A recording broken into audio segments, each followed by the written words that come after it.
fəqirlikdən qorxu neymir insanı?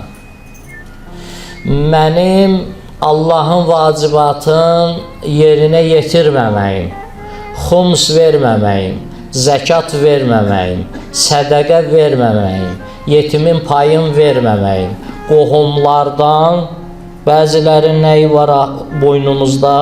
Haqları var. Miskinlərin boynumuzda nəyi var? Haqları var. Allah nə deyir? Zəvil qurbanın haqqın ver. Yəni sənə yaxın olan ailədən adamların haqqın ver. Sədəqə verirsən, ehsan eləyirsən. Birinci deyir qohumlarından başla. Qohumlarında əgər kasıb varsa qırağa gedə bilməzsən. Birinci ona ver.